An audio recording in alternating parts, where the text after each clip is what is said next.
Assalamualaikum warahmatullahi wabarakatuh. Pada video ini, kami mahasiswa dari Universitas Ibnu Khaldun yang beranggotakan 5 mahasiswa yaitu Muhammad Seldo Panji Indra, Muarif Ahlu Nazar, Muhammad Fahri Setiabudi, Hisni Zihni Yangs, Amalia Rosida Fatah dengan dosen pembimbing Ibu Puspa Eosina SSI Mkom dari program studi Teknik Informatika akan melaporkan hasil kegiatan kuliah kerja nyata tahun 2022 yang dimana KKN kami merupakan KKN konversi dari skema KKN eksternal kegiatan Merdeka Belajar Kampus Merdeka yaitu kegiatan PKM tahun 2022 yang lolos pendanaan penelitian. Program Kreativitas Mahasiswa merupakan salah satu wujud implementasi Tridharma Perguruan Tinggi yang diluncurkan oleh Direktorat Jenderal Pendidikan Tinggi, Riset, dan Teknologi, yaitu Ditjen Diktiristek, pada tahun 2022 di bawah pengelolaan Direktorat Pembelajaran dan Kemahasiswaan yaitu Belmawa, merupakan salah satu upaya untuk menumbuhkan, mewadahi, dan mewujudkan ide kreativitas serta inovatif mahasiswa. Program Kreativitas Mahasiswa tahun 2022 memiliki 10 bidang. Bidang yang kami ambil yaitu PKM Riset Eksakta. Judul penelitian kami adalah Seluler Otomata dalam menentukan koefisien-koefisien penyebaran COVID-19 dengan model visualisasi spasial. Kan dampaknya apa sih untuk orang luar?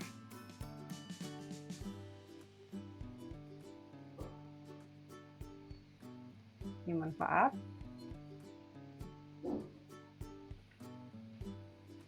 Urgensi itu ininya, kenapa itu kita ambil gitu ya? Kenapa kita memilih itu? Itu urgensi. Gitu. Nah, kalau ini kan dia cerita bahwa ini masih jarang digunakan saat itu ya. Saat 2019 masih jarang. Nah, kalau kita mungkin pencarian metode itunya ya. Pencarian metode kan masih jarang tuh. Kebanyakan masih menggunakan statistik. Nah, kita mencoba dengan metode lain.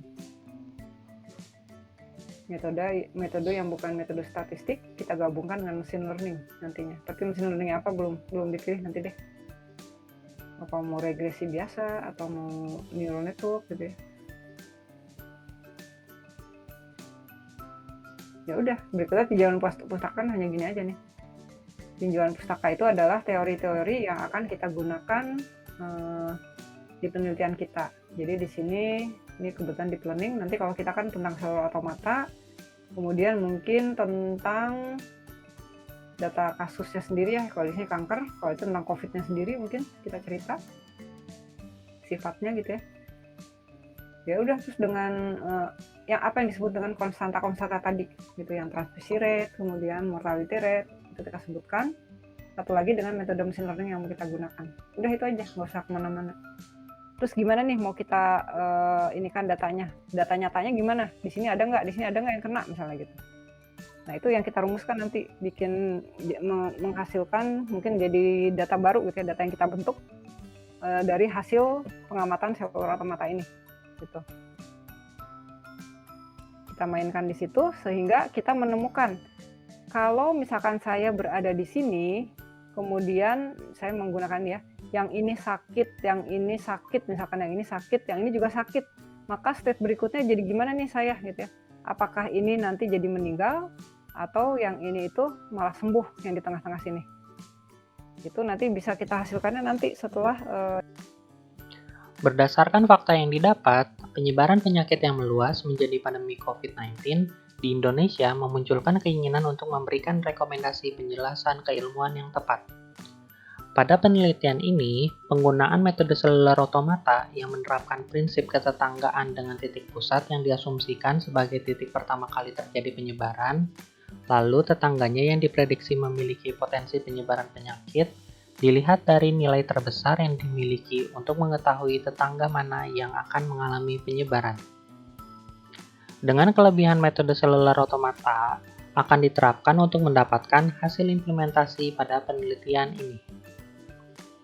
Pada penelitian ini, kami akan menggunakan metode seluler otomata untuk menentukan koefisien-koefisien epidemiologi penyebaran penyakit COVID-19 dalam SIRD model dengan neural network untuk menghitung konversi probabilitas dari transmission rate, fatality rate, mortality rate, incubation menggunakan kasus nyata, berbeda dengan pemodelan dan simulasi pada penelitian sebelumnya. Dari hasil penelitian tersebut, kami ingin memberikan informasi terkait pola penyebaran penyakit menular COVID-19 secara visual dengan model spasial. Selain itu juga untuk memberikan dasar untuk pengembangan penelitian selanjutnya. Kegiatan yang telah kami lakukan yaitu pembuatan proposal penelitian yang meliputi diskusi melalui Google Meet dan Zoom Meeting, serta penulisan proposal yang kami lakukan pada tanggal 15 Maret 2022 hingga 28 Maret 2022, dilanjutkan setelah pengumuman lolos pendanaan PKM pada tanggal 26 Mei 2022, di mana proposal yang lolos pendanaan harus melakukan penelitian sesuai judul proposal PKM yang lolos pendanaan. Sehingga rencana kegiatan yang telah kami lakukan yaitu 1. Studi literatur, 2. Pengambilan data. Dan yang sedang dan akan kami lakukan selanjutnya yaitu 3. Mendesain model CA, 4. Pengembangan topologi data, 5. Pengolahan data dengan metode Artificial Neural Network, 6. Visualisasi penyebaran COVID-19 pada model CA.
Nih Bu kan udah ada nih yang si ininya, si Ya kumannya. ada ini. Ya. Mm. Jadi cuma tinggal ini dinaikin doang kan. Ini kursornya kelihatan nggak sih? Ini si rumusan masalah tujuan manfaat kan naik ke atas nih ntar. Dan ini terlalu besar kalau menurut saya tulisannya. Iya, dikecilin lagi. Terus ntar yang bawah yang hasil yang progres gitu Bu. Yang di Ya bawah hasil yang dan ini. progres. Terus yang peta ini juga terlalu gede nih. Sebenarnya nggak terlalu gede begini ya. Terus warnanya mungkin agak digelapin bagian bawah. Latarnya gelap gitu, agak gelap. Untuk hasil atau proses yang tadi ya, yang sini. Jadi yang rumusan masalah, tujuan, manfaat taruh di atas tuh. Atau gimana cara nyusunnya. Yang jelas tulisannya agak diperkecil. Terus yang bawahnya untuk daerah hasil ya. Hasil atau tadi itu apa? Proses ya. Proses yang dilakukan. Warnanya kalau bisa agak gelap dikit. Jadi jangan terang lagi. Nah, entah gimana itu yang ahlinya mungkin nanti yang bikin. Ininya udah cukup sih yang gambar itunya, gambar yang atasnya. Menggambarkan penyebaran udahlah.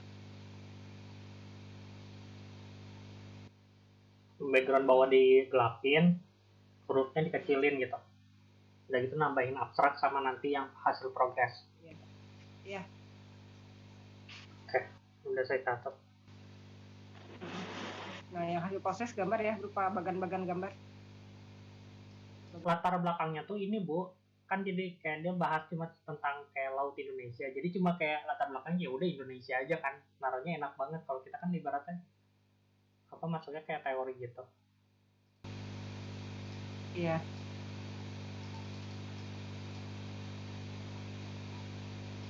Ya, tapi ini maksudnya bagus kan. Jadi kita tuh bisa melihat dari poster ini sedikit paham apa sih yang dia kerjakan gitu ya. Oh ini ada pakai drone gitu, misalnya ada sensor dengan visual monitoring system.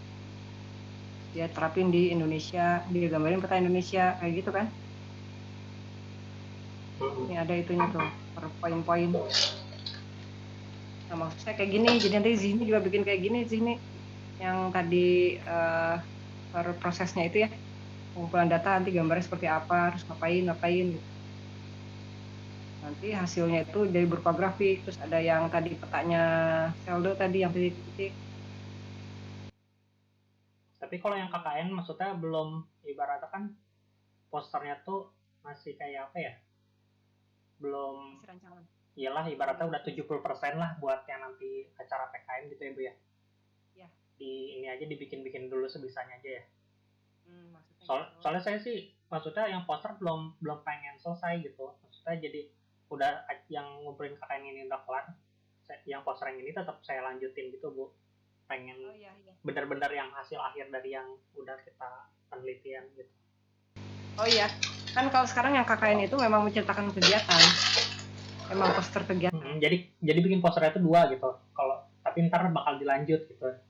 Ya, dilanjut kalau kita terutama kalau lolos ya, kelas 15, nah itu harus jadi posternya, memang harus jadi. Ya masalah kan kalau yang kayak lolos apa enggaknya kan sebenarnya tetap harus bikin juga kan Bu. Soalnya kan itu waktunya sebentar Bu, gak mungkin kan kita kayak nunggu lolos dulu baru ini kan. Jadi tetap memang setelah yang tanggal 11 ini posternya tetap saya progres nanti. Gitu. Ya. Tapi yang harus banget sebenarnya kalau PKM itu adalah artikel. Itu harus banget wajib.